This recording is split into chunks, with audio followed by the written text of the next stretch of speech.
Hi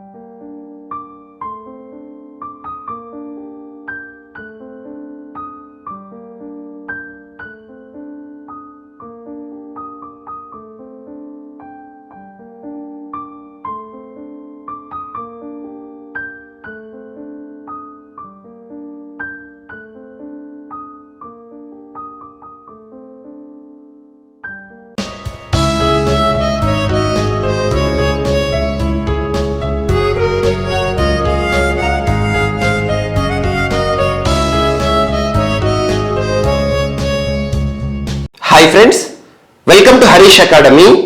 ఈరోజు వార్తలు నిలిచిన జాతీయ, అంతర్జాతీయ, రాష్ట్రీయ అంశాల గురించి, వార్తలు నిలిచిన వ్యక్తులు, అవార్డులు, పుస్తకాలు, మరి క్రీడా సంబంధిత సమాచారం, ఒక్కొక్క అంశాన్ని వివరంగా తెలుసుకుందాం. ఈరోజు ఫస్ట్ టాపిక్ వచ్చేసి వార్తలు నిలిచిన ఒక ఐఐటి మండి. ఈరోజు ఐఐటి మండి ప్రత్యేకంగా వార్తలు నిలిచిన ఒక ఐఐటి అంటున్నాను, Indian Institute of Technology Mandi. So Mandi ఏ రాష్ట్రంలో ఉంది? హిమాచల్ ప్రదేశ్ రాష్ట్రం. హిమాచల్ ప్రదేశ్ రాష్ట్రంలోని ఐఐటి మండికి సంబంధించిన శాస్త్రవేత్తలు ఒక అధునాతనమైన పరిశోధనతో, ఒక రీసెర్చ్ తో ఈరోజు వార్తలు ఇచ్చారు. ఆ రీసెర్చ్ దేనికి సంబంధించి అంటే క్లైమేట్ చేంజ్ కి సంబంధించి. క్లైమేట్ చేంజ్ అంటే తెలుగులో అర్థం ఏంటి? వాతావరణ మార్పు. Climate change impact on railway embankments. So ఇది మొత్తం గుర్తుంచుకోండి sentence, railway embankment. So railway embankments ఏవైతే ఉంటాయో వాటిపైన వాతావరణ మార్పు ఏ విధమైన ప్రభావాన్ని చూపిస్తోంది అని చెబుతూ ఒక అధునాతనమైన రీసెర్చ్, ఒక పరిశోధనతో ఈరోజు ఐఐటి మండి శాస్త్రవేత్తలు ప్రత్యేకంగా వార్తలు ఇచ్చారు. మరి ఈ పరిశోధనకు సహకారం అందించిన ఒక యూనివర్సిటీ పేరు కూడా ఇక్కడ గుర్తుంచుకోండి. ఆ యూనివర్సిటీ ఏంటంటే Durham university. Durham university or Durham university ఎక్కడ ఉంది అంటే ఇది యూకేలో ఉంది. యునైటెడ్ కింగ్డమ్ కి సంబంధించిన ఒక యూనివర్సిటీ ధుర్హం యూనివర్సిటీ, ఐఐటి మండి సంయుక్తంగా ఒక అధునాతనమైన రీసెర్చ్ చేస్తూ వార్తలు ఇచ్చాయి, పరిశోధన చేస్తూ వార్తలు ఇచ్చాయి. ఆ పరిశోధన దేనికి సంబంధించి అంటే వాతావరణ మార్పు ప్రభావం దేనిపైన? Railway embankments. So railway embankment అంటే ఏం లేదు, రైల్వే ట్రాక్స్ ఉంటాయి కదా మనకు. కామన్ గా రైల్వే ట్రాక్ ఏదైతే ఉంటుందో కామన్ గా ఉండే ల్యాండ్ సర్ఫేస్ తో పోలిస్తే కొంత ఎత్తులో ఉంటాయి, ఎంబాంక్మెంట్ అంటాం. రైల్వే ఎంబాంక్మెంట్ ఏదైతే ఉంటుందో దానిపైన వాతావరణ మార్పు ఎలాంటి ప్రభావం చూపిస్తోంది అనే ఒక అధునాతనమైన రీసెర్చ్ తో ఇటీవల వార్తలు ఇచ్చిన ఐఐటి ఏది అంటే ఐఐటి మండి. సో ఈ పరిశోధనలో, ఈ రీసెర్చ్ లో వీరికి సహకారం అందించిన ఒక యూనివర్సిటీ ఏది అంటే ధురం యూనివర్సిటీ. ధురం యూనివర్సిటీ ఎక్కడ ఉంది? యూకే, యునైటెడ్ కింగ్డమ్ కి సంబంధించి. సో వార్తలు నిలిచిన ఒక ఐఐటికి సంబంధించి అప్డేట్ చేసుకోండి, లింక్ చేసుకోండి, సరిపోతుంది. అండ్ ఇటీవల తరచు ఏదో ఒక ఐఐటి వార్తలు నిలుస్తుంది.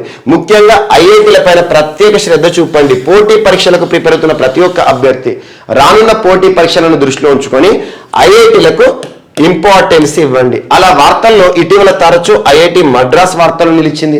ఐఐటి మద్రాస్ కి సంబంధించి ఆక్వా మ్యాప్ అనే ఒక అధునాతనమైన అంశం కానివ్వండి, అండ్ ఐఐటి మద్రాస్ కి సంబంధించి ఇరాడ్ అనే ఒక అంశం కానివ్వండి, శాస్త్ర మ్యాగజైన్ కానివ్వండి. ఇటీవల కథం చాలా ఇంపార్టెంట్. కథం అంటే ఏంటంటే ఒక ఆర్టిఫిషియల్ నీ, ఒక కృత్రిమమైన మోకాలతో వార్తలు ఇచ్చింది. అండ్ ఇటీవల నియోబోల్ట్ అనే ఒకటి ప్రపంచంలోనే మొట్టమొదటి మోటారైజ్డ్ వీల్ చైర్ సంబంధిత అంశంతో ఐఐటి మద్రాస్ వార్తలు ఇచ్చింది. అండ్ మొట్టమొదటి ఇండస్ట్రీ కాన్క్లేవ్ సంబంధిత అంశంతో ఐఐటి మద్రాస్ వార్తలు ఇచ్చింది. అండ్ భారతదేశంలోని మొట్టమొదటి 3D హౌస్ ని నిర్మించిన ఐఐటిగా కూడా ఐఐటి మద్రాస్ వార్తలు ఇచ్చింది. వీటితో పాటు ఇటీవల కాలంలో ఐఐటి మద్రాస్ సంబంధించి మనం డిస్కస్ చేసిన అన్ని అంశాలు కూడా ప్రత్యేకంగా లింక్ చేసుకోండి. అండ్ ఇటీవల ఐఐటి హైదరాబాద్ కూడా చాలాసార్లు వార్తలు ఇస్తుంది. ఐఐటి హైదరాబాద్ అనగానే మీకు సుజుకి ఇన్నోవేషన్ సెంటర్ గుర్తుకు రావాలి. Suzuki innovation centre, Suzuki automobile సంస్థ జపాన్ కి సంబంధించింది. కానీ జపాన్ వెలుపలి దేశాల్లో మొట్టమొదటిసారి ఒక రీసెర్చ్ వింగ్, ఇన్నోవేషన్ వింగ్ ని, సో సెంటర్ ఆఫ్ ఎక్సలెన్స్ ని మన భారతదేశంలోని తెలంగాణ రాష్ట్రంలోని ఐఐటి హైదరాబాద్ ప్రెమిసెస్ లో ఏర్పాటు చేయడం జరిగింది. అండ్ ఇటీవల ఐఐటి హైదరాబాద్ కి సంబంధించి స్వరాజబిలిటీ అనే ఒక అధునాతనమైన అంశం గురించి డిస్కస్ చేశాం. స్వరాజబిలిటీ ముఖ్యంగా పర్సన్స్ విత్ డిజేబిలిటీకి సంబంధించి, దివ్యాంగులకి సంబంధించిన ఒక ప్రత్యేకమైన పోర్టల్. అండ్ ఇటీవల ఐఐటి హైదరాబాద్ కి సంబంధించి దేశంలోనే మొట్టమొదటి బయోబ్రిక్ బేస్డ్ బ్రికెట్ గురించి మనం డిస్కస్ చేయడం జరిగింది. అండ్ ఇటీవల కాలంలో ఐఐటి హైదరాబాద్ కి సంబంధించి మనం డిస్కస్ చేసిన అన్ని అంశాలను కూడా ఇక్కడ ప్రత్యేకంగా లింక్ చేస్తూ చూడండి. అందులో హైడ్రోజెలే కానివ్వండి, హైడ్రోజెల్ అంటే మానవుల్లో ఎలాంటి శస్త్రచికిత్స అవసరం లేకుండానే కార్నియా సమస్యలకు పరిష్కారం వెతకడం దిశలో భాగంగా హైడ్రోజెల్ అనే ఒక అంశం గురించి డిస్కస్ చేసాం. సో ఇలాంటి అంశాలు లింక్ చేసుకోండి. అండ్ ఇటీవల కాలంలో IIT Madras anti cannons or anti hail guns and ప్రపంచంలోనే అత్యంత చిన్న సైజులో micro sensor based nano sniffer ని ఇన్నోవేట్ చేసిన ఐఐటిగా ఐఐటి బాంబే వార్తలు ఇచ్చింది. ఐఐటి బాంబేకి సంబంధించి నానో స్నిఫర్ కానివ్వండి, యాంటీ క్యానన్ యాంటీ హెయిల్ గన్నే కానివ్వండి. అండ్ ఇటీవల కాలంలో ఐఐటి రోపార్ కూడా తరచు వార్తలు నిలుస్తుంది, స్మోక్లెస్ క్రిమేషన్ సిస్టమ్ అని చెప్పేసి. At the same time AmbiTag temperature monitoring tool ఒక పెన్ డ్రైవ్ లాగా ఉంటుంది. అండ్ ప్రపంచంలోనే మొట్టమొదటి ప్లాంట్ బేస్డ్ ఎయిర్ ప్యూరిఫైర్. వీటితో పాటు ఇటీవల కాలంలో వార్తలు ఇచ్చిన IIT Guwahati, IIT Dharwad and IIT mandi, IIT Roorkee, వీటి గురించి ఐఐటి ఖరగ్పూర్, వీటిపైన ప్రత్యేక శ్రద్ధ చూపండి. రానున్న పోటీ పరీక్షల్లో ఐఐటీల పైన ప్రశ్న లేకుండా ఏ పోటీ పరీక్ష కూడా ఉండదు, అది మాత్రం గుర్తుంచుకోండి. ఎందుకంటే ఐఐటీలకు సంబంధించి ఎవ్రీ డే కూడా మనం ఏదో ఒక ఇన్నోవేషన్ చూస్తున్నాం.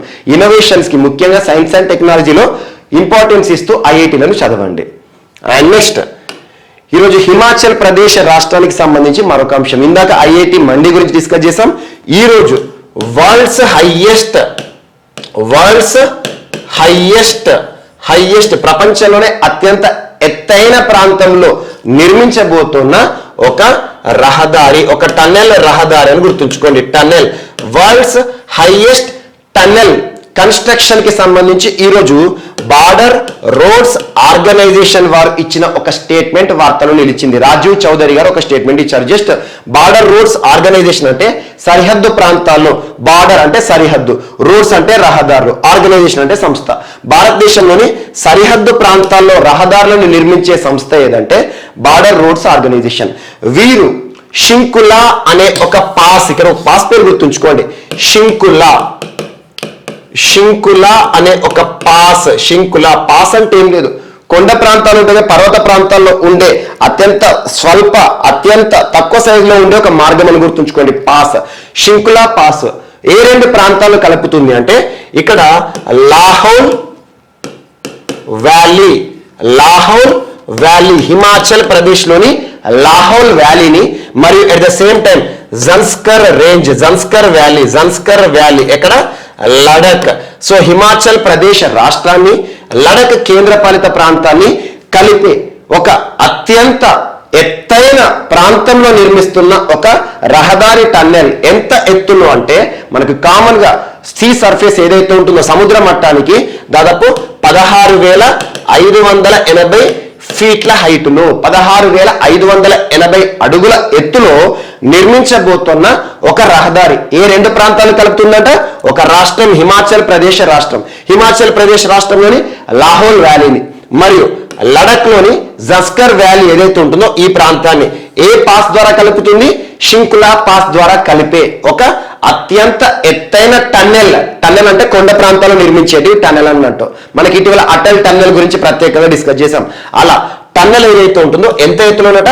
16,580 అడుగుల ఎత్తులో నిర్మించబోతున్న ఒక టన్నెల్ ఎప్పటి వరకు నిర్మాణం పూర్తవుతుందట అంటే రానున్న 2025 వరకు పూర్తవుతుంది అని చెప్పేసి బార్డర్ రోడ్స్ ఆర్గనైజేషన్ అంటే ఈ టన్నెల్ నిర్మాణాన్ని నిర్వహిస్తున్న ఒక సంస్థ BRO వారు ఒక అధికారిక ప్రకటన చేయడం జరిగింది. ఇది ఒకటి ఇంపార్టెంట్, జస్ట్ గుర్తుంచుకోండి.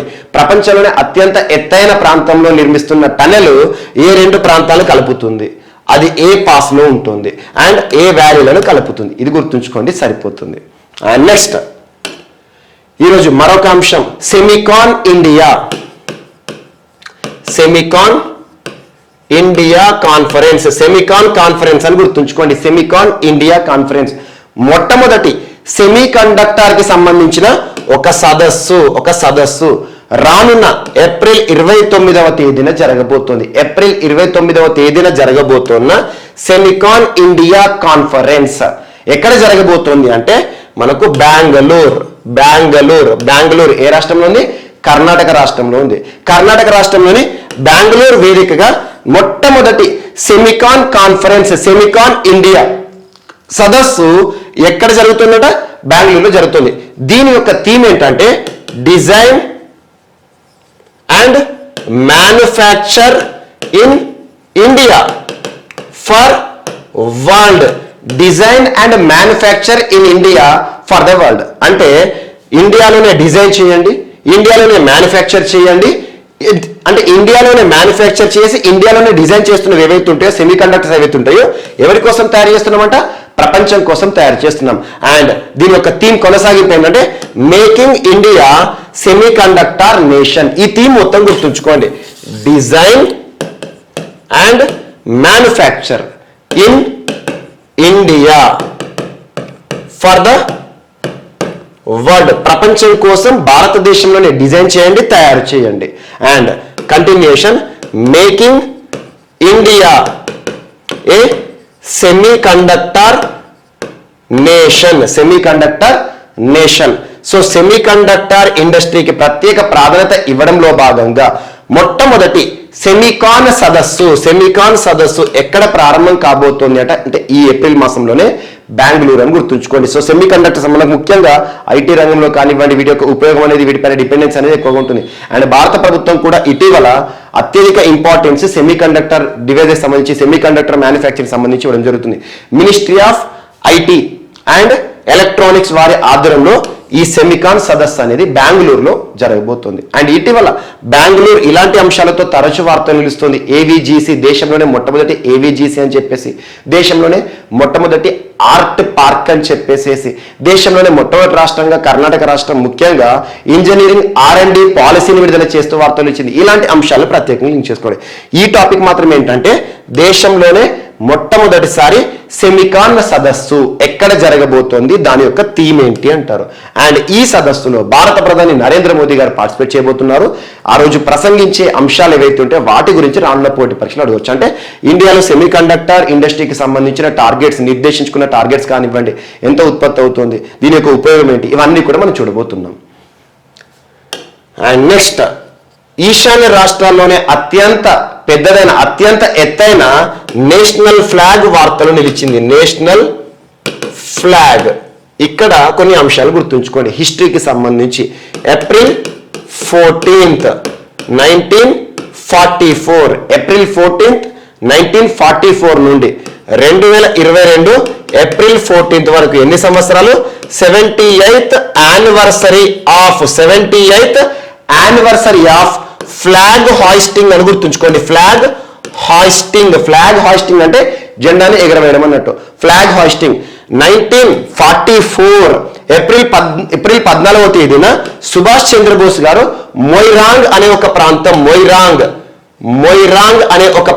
మొయిరాంగ్ అనే ప్రాంతం ఎక్కడ ఉంటుందంటే ఈశాన్య రాష్ట్రమైన మణిపూర్ రాష్ట్రంలోని బిష్ణుపూర్ అనే ఒక డిస్టిక్ లో ఉంటుంది. బిష్ణుపూర్ అనే ఒక జిల్లాలోని ఒక ప్రాంతము మొయిరాంగ్, చారిత్రాత్మక ప్రాధాన్యత ఉన్న ప్రాంతం.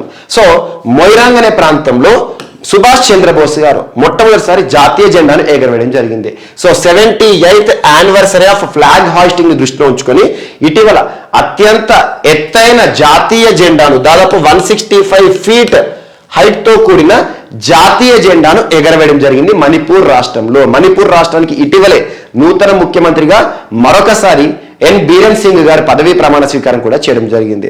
అండ్ మణిపూర్ రాష్ట్రం అనేది ఎక్కువగా ఫ్లాగ్ హాయిస్టింగ్ ఫెస్టివల్ అని చెప్పేసి, ముఖ్యంగా ఎన్నికల ముందు ఎన్నికల్లో పార్టిసిపేట్ చేసే రాజకీయ నాయకులు ఎవరైతే ఉంటారో, అభ్యర్థులు ఎవరైతే ఉంటారో వారి ఇంట్ల ముందు జరుపుకునే ఫ్లాగ్ హాయిస్టింగ్ ఫెస్టివల్ గురించి మనం ప్రత్యేకంగా డిస్కస్ చేసాం. అలాంటి అంశాలకి లింక్ చేసుకోండి. సో దీనిని అమిత్ షా గారు ఎగరవేయడం జరిగింది. ఇది ఒకటి ఇంపార్టెంట్. సో అత్యంత ఎత్తైన జాతీయ జెండా ఈశాన్య రాష్ట్రంలోనే మణిపూర్కి సంబంధించి ఇటీవల వార్తలు ఇచ్చింది మొయిరాంగ్. ఎగ్జామినేషన్ పాయింట్ ఆఫ్ ఈ ప్రాంతం పైన ప్రశ్న అడగవచ్చు. ఇటీవల వార్తలు ఇచ్చిన మొయిరాంగ్ ప్రాంతం ఎక్కడ ఉంది అంటే ఈశాన్య రాష్ట్రమైన మణిపూర్ రాష్ట్రంలో ఉందని గుర్తుంచుకోండి. అండ్ నెక్స్ట్ వచ్చేసి UN రిపోర్ట్ ఒకటి వార్తలు ఇచ్చింది. ఐక్యరాజ్య సమితికి సంబంధించిన కొన్ని గణాంకాలు ఏం చెప్తున్నాయంటే, ముఖ్యంగా ప్రపంచవ్యాప్తంగా కూడా ఈ యుక్రెయిన్ క్రైసిస్ ఏదైతే ఉంటుందో, రష్యా యుక్రెయిన్ సంక్షోభ పరిస్థితులు ఉన్నాయి కదా, అంటే ఫిబ్రవరి మాసానికి ముందు, ఫిబ్రవరి 24వ తేదీ నుండి రష్యా దండయాత్ర ప్రారంభమైంది. అంటే ఫిబ్రవరి మాసం ముందు వరకు ప్రపంచంలో దాదాపు 77 మిలియన్ల ప్రజలు 77 మిలియన్స్ పీపుల్ అంట పేదరికంలోకి, తీవ్ర పేదరికంలోకి నెట్టబడ్డారంట. అంటే కడు పేదరికంతో అనుభవిస్తున్న వారు 77 మిలియన్ల పీపుల్ అనేవారు పేదరికంలోకి నెట్టివేయబడ్డారని చెప్పేసి, పేదరికం అనేది ప్రపంచంలో పెరుగుతోంది బికాస్ ఆఫ్ కరోనా పాండమిక్ సమయం అని చెప్పేసి ప్రత్యేకంగా UN వారు కొన్ని గణాంకాలు విడుదల చేశారు. సో బిఫోర్ యుక్రెయిన్ క్రైసిస్ ప్రపంచంలో 77 మిలియన్ల ప్రజలు తీవ్రమైన పేదరికంలోకి, కడు పేదరికంలోకి నెట్టివేయబడ్డారని చెప్పేసి ఇటీవల యునైటెడ్ నేషన్స్ వారు ఒక ప్రత్యేకమైన గణాంకాలను విడుదల చేయడం జరిగింది. ఇది ఒకటి ఇంపార్టెంట్, జస్ట్ గుర్తుంచుకోండి. అండ్ ముఖ్యంగా భారతదేశానికి సంబంధించి ఇటీవల ప్రపంచ బ్యాంకు వారు విడుదల చేసిన పేదరిక గణాంకాలు ఏవైతుంటే వాటిపైన ప్రత్యేక శ్రద్ధ చూపండి. లాస్ట్ 2 days బ్యాక్ మీకు చెప్పడం జరిగింది. ఆ గణాంకాలన్నీ కూడా భారతదేశంలో గడిచిన 9 ఏళ్లలో ఆల్మోస్ట్ 12% పేదరికం తగ్గింది అని చెప్పేసి, ఈ విషయంలో మనం హర్షించదగ్గ విషయం అని చెప్పేసి ప్రత్యేకంగా చూసాం. ఆ గణాంకాలన్నీ కూడా, ఆ స్టాట్స్ అన్ని కూడా మీకు చెప్పాను, ఒకసారి అది కూడా చూడండి. అండ్ నెక్స్ట్ ఇండోనేషియా ఈరోజు ప్రత్యేకంగా వార్తలు నిలిచింది. ఇటీవల ఇండోనేషియా అనగానే ఎక్కువగా విపత్తులకి సంబంధించి వార్తలు నిలుస్తుంది. ఇండోనేషియా అనగానే విపత్తులు. నిన్నటి రోజున కూడా ఇండోనేషియాలో ఒక తీవ్ర భూకంపం కూడా సంభవించింది.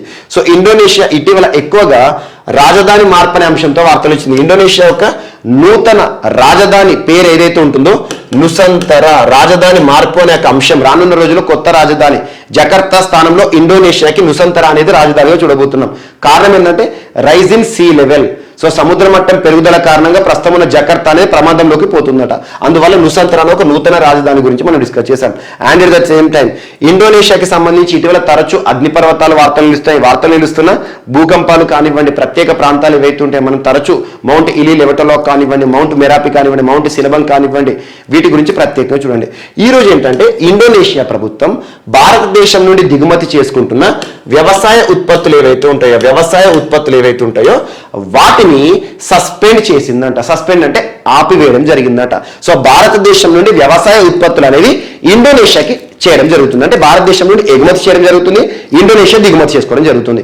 ఆ దిగుమతులు ఏవైతే ఇండోనేషియా భారతదేశం నుండి చేసుకుంటుందో వ్యవసాయ ఉత్పత్తులు, వాటిని తాత్కాలికంగా సస్పెండ్ చేశారట. కారణం ఏంటంటే సర్టిఫికేట్ ఆఫ్ అనాలిసిస్ అనేది లేదట. సర్టిఫికేట్ ఆఫ్ అనాలిసిస్ ఏంటంటే భారతదేశం నుండి ఏ దేశంకైనా కూడా వ్యవసాయ రంగ ఉత్పత్తులు ఏవైతే వ్యవసాయ ఉత్పత్తులను ఎగుమతి చేయాలంటే వాటికి సంబంధించిన క్వాలిటీ సర్టిఫికేట్స్ ఉంటాయి. ముఖ్యంగా ఫుడ్ స్టాండర్డ్స్ సంబంధించి అట్లా ఉండే ప్రమాణాలు కానివ్వండి, టెస్టింగ్ రిపోర్ట్స్ అనేవి ఉంటాయి. సర్టిఫికేట్ ఆఫ్ అనాలిసిస్ అనేది ఉంటుంది. అలా ప్రత్యేకమైన ధృవీకరణ పత్రం లేకుండానే భారతదేశం ఎగుమతి చేస్తుందని చెప్పేసి, ఈ సర్టిఫికేట్ ఆఫ్ అనాలిసిస్ లేకుండా ఏ ఒక్క ప్రోడక్ట్ ని కూడా మా దేశంలోకి దిగుమతి చేసుకోమని చెప్పేసి ఇండోనేషియా ప్రకటించింది. ఇక్కడ ఎగ్జామినేషన్ పాయింట్ ఆఫ్ అడగచ్చు. ఇటీవల భారతదేశం నుండి దిగుమతి చేసుకుంటున్న వ్యవసాయ దిగుమతులు ఏవైతే ఉంటాయో వాటిపైన తాత్కాలికంగా నిషేధాన్ని విధించిన సర్టిఫికేట్ ఆఫ్ అనాలిసిస్ అనే ఒక కారణాన్ని చూపుతూ తాత్కాలికంగా భారతదేశ దిగుమతులపై నిషేధాజ్ఞను విధించిన దేశం ఏదంటే ఇండోనేషియా అని గుర్తుంచుకోండి.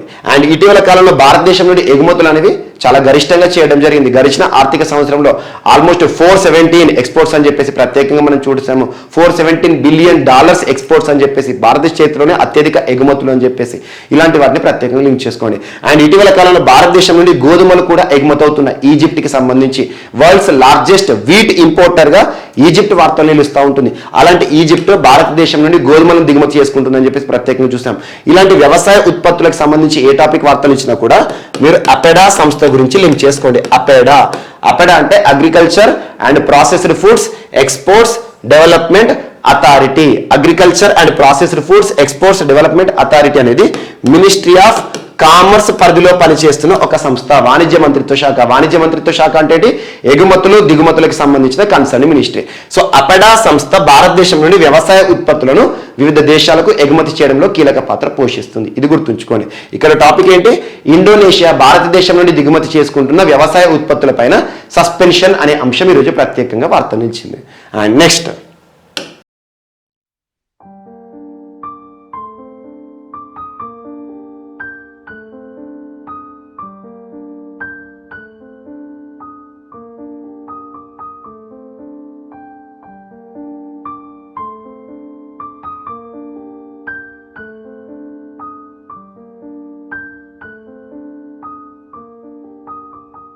సో ఈరోజు మన నెక్స్ట్ టాపిక్ వచ్చేసి నీతి ఆయోగ్కి సంబంధించిన అంశం.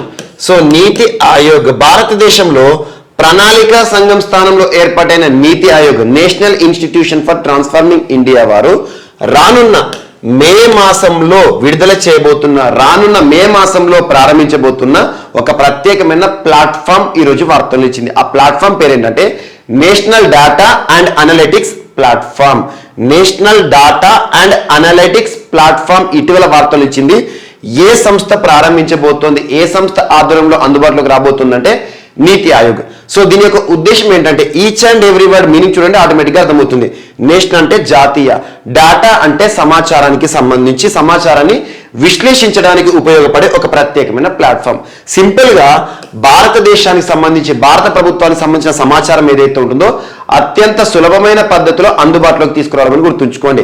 సో మొదటి విడతగా మే మాసంలో దీన్ని ప్రారంభించిన తర్వాత మొదటగా 46 మంత్రిత్వ శాఖలకి సంబంధించి ఆల్మోస్ట్ 200 డాక్యుమెంట్లు ఏవైతే ఉంటాయో 200 డేటాబేసెస్ ఏవైతే ఉంటాయో వాటిని అందుబాటులోకి తీసుకురావడం జరుగుతుందంట. జస్ట్ ఇక్కడ గుర్తుంచుకోవాల్సింది ఏంటంటే ప్రస్తుతానికి మాత్రం ఇంకా దీన్ని ప్రారంభించలేదు, దీన్ని ఇంకా ఆవిష్కరించలేదు. కాబట్టి అప్పటి వరకు మనం గుర్తుంచుకోవాల్సింది ఏంటంటే నీతి ఆయోగ్ వారు అఫీషియల్ గా అనౌన్స్ చేశారు. సో రానున్న మే మాసంలో మే 2022లో నీతి ఆయోగ్ వారు ప్రారంభించబోతున్న national data and analytics platform అని గుర్తుంచుకోండి సరిపోతుంది. అండ్ ఇటీవల కాలంలో నీతి ఆయోగ్కి సంబంధించి మనం డిస్కస్ చేసిన రిపోర్ట్స్ ఏవైతే ఉంటాయో చాలా ఇంపార్టెంట్. నీతి ఆయోగ్ రిపోర్ట్ల పైన ఏదో ఒక ప్రశ్న పోటీ పరీక్షలో అడుగుతారు. సో నీతి ఆయోగ్ అంటే భారతదేశంలో ప్రణాళికా సంఘం స్థానంలో ఏర్పాటైన ఒక సంస్థ. అండ్ నెక్స్ట్ ఇటీవల స్పేస్ ఎక్స్ సంస్థ. స్పేస్ ఎక్స్ అనగానే ఏ దేశం గుర్తుకు రావాలి? అమెరికాకి సంబంధించి, యునైటెడ్ స్టేట్స్ ఆఫ్ అమెరికాకి సంబంధించి ఎలాన్ మస్క్ కి సంబంధించిన సంస్థ. ఎలాన్ మస్క్ ఇటీవల తరచూ ప్రపంచంలోనే అత్యంత సంపన్నుడైన వ్యక్తిగా వార్తలు ఇస్తున్నాడు కదా ఎలాన్ మస్క్. ఎలాన్ మస్క్ అనగానే మనకు గుర్తుకు రావాల్సినవి రెండే, ఒకటి టెస్లా కార్లకు సంస్థ అండ్ సెకండ్ వచ్చేసి స్పేస్ ఎక్స్ సంస్థ, అంతరిక్ష పరిశోధనలు చేస్తున్న సంస్థ. సో ప్రపంచంలో ఏ దేశానికి కూడా జరగని, ఏ దేశం కూడా సాధించని ఒక ఘనత అమెరికా సాధించింది. ఏంటంటే మానవరహిత అంతరిక్ష ప్రయోగాలు చేస్తున్న ఒక ప్రైవేట్ సంస్థ స్పేస్ ఎక్స్ సంస్థ ఫాల్కన్ 9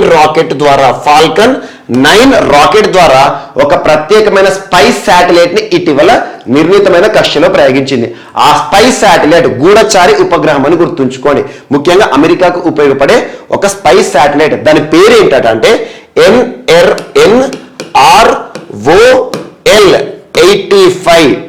NROL-85 అనే ఒక అమెరికాకి సంబంధించిన స్పైస్ శాటిలైట్ ని లాంచ్ చేస్తూ ఒక ప్రైవేట్ అంతరిక్ష పరిశోధన సంస్థ స్పేస్ ఎక్స్ ఫాల్కన్ 9 రాకెట్ అంటే మనకి లాంచ్ వెహికల్. ఈ రాకెట్ ద్వారా ప్రయోగించిన పేలోడ్ శాటిలైట్ ఏంటంటే NROL-85 అని గుర్తుంచుకోండి సరిపోతుంది. ఎగ్జామినేషన్ పాయింట్ ఆఫ్ లో అడగొచ్చు. ఇటీవల NROL-85 అనే ఒక స్పైస్ శాటిలైట్ ప్రయోగిస్తూ వార్తలు ఇచ్చిన దేశం ఏదంటే అమెరికా. ఈ శాటిలైట్, ఈ ఉపగ్రహాన్ని నిర్ణీతమైన కక్షలో ప్రయోగించిన రాకెట్ పేరు ఏంటంటే మనకు ఫాల్కన్ 9 రాకెట్. ఏ సంస్థ ప్రయోగించింది?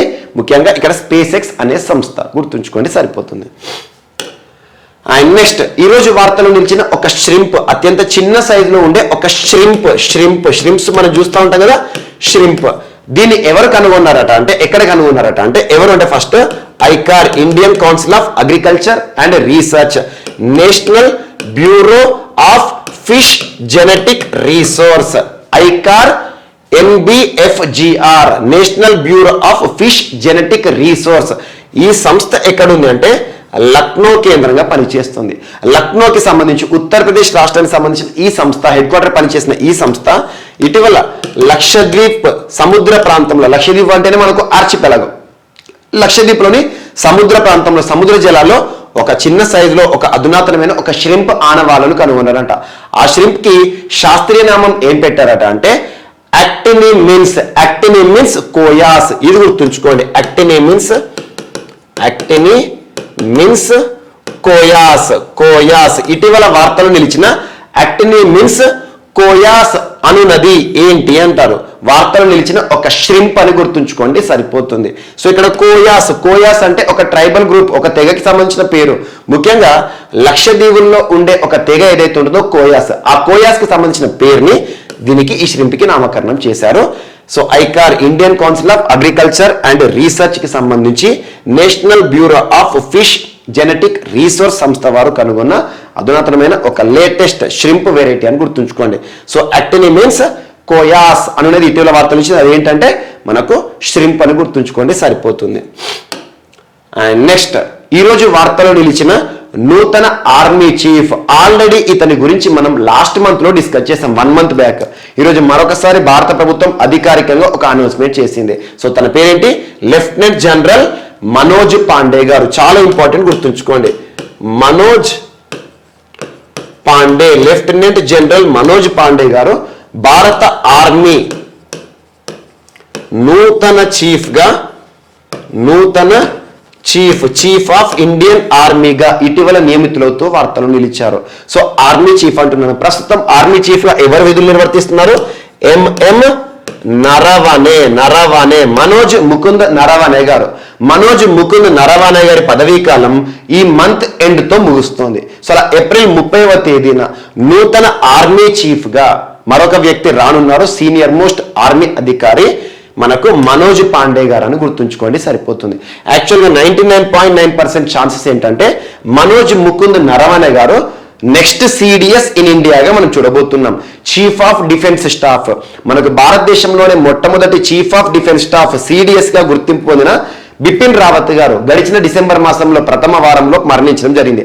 ఆ తర్వాత చీఫ్ ఆఫ్ డిఫెన్స్ స్టాఫ్ ఈ పదవి ఏదైతే ఉంటుందో వేకెంట్ గా ఉంది. సో రెండవ సిడిఎస్ గా ఇతను నియమితులయ్యే అవకాశం ఉంది. ఇదొకటి గుర్తుంచుకోండి.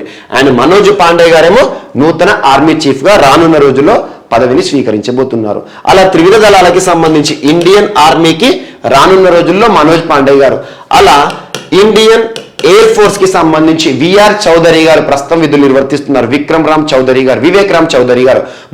చౌదరి గారు ఇండియన్ ఎయిర్ ఫోర్స్ భారత వైమానిక దళ అధిపతిగా.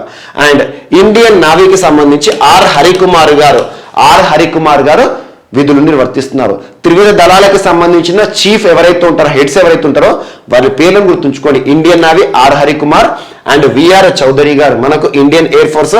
అండ్ ప్రస్తుతం అయితే మనోజ్ ముకుంద్ నరవనే ఉన్నారు. తన స్థానంలో మనోజ్ పాండే గారు రానున్న రోజుల్లో భారత ఆర్మీ నూతన చీఫ్ గా వార్తలను నిలవబోతున్నారు. ఇదొకటి ఇంపార్టెంట్. అండ్ నెక్స్ట్ వచ్చేసి ప్రఫుల్ల కర్ గారు వార్తలు నిలిచారు. ప్రఫుల్ల కర్ గారు పద్మశ్రీ పురస్కార గ్రహీత, ప్రముఖ సంగీత విద్వాంసుడు అని గుర్తుంచుకోండి. సంగీత విద్వాంసుడు, లిరిక్స్ రైటర్, సంగీత దర్శకులు, ఒక సింగర్, దాదాపు సంగీత ప్రపంచంలో తనకంటూ ప్రత్యేక గుర్తింపు పొందిన పద్మశ్రీ పురస్కార గ్రహీత, ఒడిషా రాష్ట్రానికి సంబంధించిన వ్యక్తి, కానీ దేశవ్యాప్తంగా గుర్తింపు పొందిన సంగీత విద్వాంసులు ఇటీవల మరణిస్తూ వార్తలిచ్చారు. తన పేరేంటంటే ప్రఫుల్లా కర్ గారు అని గుర్తుంచుకోండి. ప్రఫుల్లా కర్ గారు ఇటీవల తన స్వగ్రామంలో ఒడిషా రాష్ట్రంలో మరణిస్తూ వార్తలు ఇచ్చారు. ప్రఫుల్లా కర్ గారు ఇటీవల మరణిస్తూ వార్తలు ఇచ్చారు.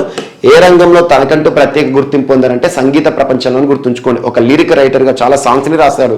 అండ్ ఒక సింగర్ గా చాలా పాటలు పాడారు. అండ్ మ్యూజిక్ డైరెక్టర్ గా తనకంటూ ప్రత్యేక గుర్తింపు పొందారు. తన ప్రతిభను గుర్తించి భారత ప్రభుత్వం కూడా పద్మశ్రీ పురస్కారాన్ని కూడా ఇచ్చి సత్కరించడం జరిగింది. పద్మశ్రీ ప్రఫుల్ల కర్ గారు ఒడిషా రాష్ట్రానికి సంబంధించిన ప్రముఖ వ్యక్తి, సంగీత విద్వాంసులు ఇటీవల మరణిస్తూ వార్తలు ఇచ్చారని గుర్తుంచుకోండి సరిపోతుంది. అండ్ నెక్స్ట్ ఈరోజు వార్తలో నిలిచిన మరొక పర్సన్ బిమల్ కొఠారి గారు నూతన చైర్పర్సన్ గా నియమితులవుతూ వార్తలు ఇచ్చారు. నూతన చైర్పర్సన్ అంటున్నాను. చైర్పర్సన్ ఏ సంస్థకి సంబంధించి అంటే India Pulses and Grains association. ఎక్కడ ఉందంటే ముంబై హెడ్ క్వార్టర్ గా పనిచేస్తుంది. ఈ సంస్థకి నూతన చైర్పర్సన్ గా ఇటీవల నియమితులవుతూ వార్తలు ఇచ్చిన పర్సన్ ఎవరంటే బిమల్ కొఠారి గారు. Bimal Kothari India Pulses and Grains Association. Pulses అంటే పప్పులు, గ్రెయిన్స్ అంటే ధాన్యాలు. దీనికి సంబంధించిన ఒక సంస్థ అసోసియేషన్ కి నూతన చైర్పర్సన్ అని గుర్తుంచుకోండి సరిపోతుంది. అండ్ క్యాబినెట్స్ అపాయింట్మెంట్ కమిటీ, కేంద్ర ప్రభుత్వానికి సంబంధించిన ఒక నియామకం. ఆ నియామకం ఏంటంటే చైర్మన్ ఏ సంస్థకి సంబంధించి అంటే అటామిక్ ఎనర్జీ కమిషన్. భారతదేశంలోని అటామిక్ ఎనర్జీ కమిషన్ కి ఇప్పటి వరకు చైర్పర్సన్ గా విధులు నిర్వర్తిస్తున్న పర్సన్ ఎవరంటే కైలాష్ నీలకంఠ వ్యాస్. కేఎన్ వ్యాస్ అంటాం. కేఎన్ వ్యాస్ గారు, కైలాష్ నీలకంఠ వ్యాస్ గారు. తన యొక్క పదవీ కాలం ఈ ఏప్రిల్ మాసంతో ముగుస్తుంది. తన పదవీ కాలాన్ని మరొక సంవత్సరం నెక్స్ట్ 1 year వరకు తన టెన్యూర్ని ఎక్స్టెన్షన్ చేస్తూ భారత ప్రభుత్వం తీసుకున్న నిర్ణయం. క్యాబినెట్స్ అపాయింట్మెంట్ కమిటీ వారు ఇచ్చిన ఉత్తర్వులు వార్తలు ఇచ్చాయి. సో అటామిక్ ఎనర్జీ కమిషన్ కి మరొక సంవత్సర కాలం పాటు పదవీ కాలం పొడిగింపు సంబంధిత అంశంతో వార్తలు ఇచ్చిన చైర్పర్సన్ గా పొడిగింపు సంబంధిత అంశంతో వార్తలు ఇచ్చిన కైలాష్ నీలకంఠ వ్యాస్ అని గుర్తుంచుకోండి, సరిపోతుంది.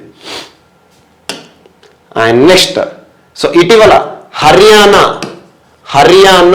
పురుషుల జట్టు men's hockey team Tamil Nadu men's hockey team పై గెలుపొందడం జరిగింది. ఈ గెలుపు ద్వారా నేషనల్ మెన్స్ హాకీ ఛాంపియన్ గా హర్యానా పురుషుల జట్టు ప్రత్యేకంగా వార్తలు ఇచ్చింది. ఈ నేషనల్ మెన్స్ హాకీ ఛాంపియన్షిప్ ఎక్కడ ముగిసిందట అంటే భోపాల్. ఈ ఆతిథ్యం ఇచ్చే ప్రాంతాలు ఎక్కడ జరుగుతుందో వేదికల పైన గుర్తుంచుకోండి. నేషనల్ మెన్స్ హాకీ ఛాంపియన్షిప్ 2022 ఎక్కడ అంటే భోపాల్ అనగానే మధ్యప్రదేశ్. ఏ జట్టు గెలుపొందింది టైటిల్ విజేతగా? హర్యానా. ఎవరి పైన గెలుపొందింది? తమిళనాడు పైన అని గుర్తుంచుకోండి, సరిపోతుంది. హాకీకి సంబంధించి హాకీ అనగానే మనకు ఇటీవల తరచు ఒడిషా రాష్ట్రం వార్తలు నిలుస్తుంది. రానున్న 2023 సంవత్సరంలో ఈ అంతర్జాతీయ hockey championship hockey world cup ఎక్కడ జరుగుతుందంటే ఒడిషా రాష్ట్రంలోని భువనేశ్వర్ ఊర్కెల. దానికి సంబంధించిన అధికారిక లోగోని ఇటీవల ఒడిషా రాష్ట్ర ముఖ్యమంత్రి స్వతహాగా తను ఆవిష్కరించడం జరిగింది. ఒడిషా రాష్ట్రం యొక్క ప్రత్యేకత, భారతదేశంలో హాకీ జట్టుకు స్పాన్సర్ గా ఉన్న రాష్ట్ర ప్రభుత్వం ఏదంటే ఒడిషా రాష్ట్ర ప్రభుత్వం. ఇదొకటి ఇంపార్టెంట్. అత్యంత పెద్ద స్టేడియం, హాకీ స్టేడియం నిర్మాణం కూడా ఒడిషాలో జరుగుతుంది. ఇదొకటి ఇంపార్టెంట్. అండ్ నెక్స్ట్, క్రీడలకి సంబంధించి ఈరోజు ఒక గ్రీక్ ప్లేయర్ వార్తలు నిలిచారు. తన పేరు ఏంటంటే స్టెఫనోస్ సిసిపస్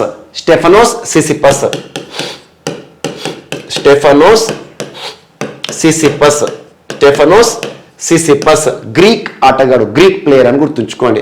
ఇటీవల అలెజాండ్రో డేవిడోవిచ్ తన పైన గెలుపొంది ఒక ఓపెన్ గెలుపొందారు. టెన్నిస్ కి సంబంధించిన ప్రొఫెషనల్ ఓపెన్, టెన్నిస్ ఓపెన్. ఆ ఓపెన్ ఏంటంటే మాంటే కార్లో మాస్టర్స్ ఓపెన్. మాంటే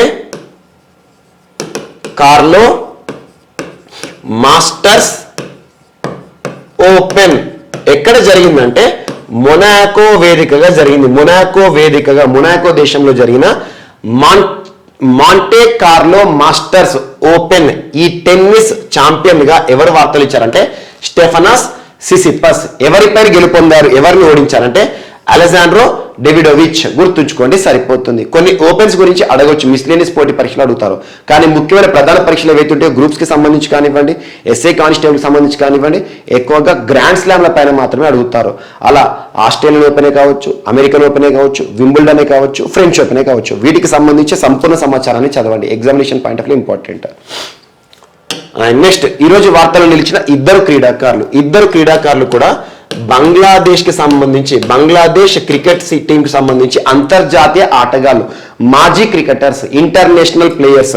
ఒక పర్సన్ వచ్చేసి సమీర్ రెహమాన్ గారు బంగ్లాదేశ్ కి సంబంధించిన మొట్టమొదటి వన్డే జట్టులో సభ్యుడు, ఒక మాజీ ఆటగాడు. అండ్ సెకండ్ వచ్చేసి ఇంకొకరు బంగ్లాదేశ్ లో తనకంటూ ప్రత్యేక గుర్తింపు పొందిన ఒక బౌలర్. ఆ బౌలర్ పేరు ఏంటంటే మొషరఫ్ హుస్సేన్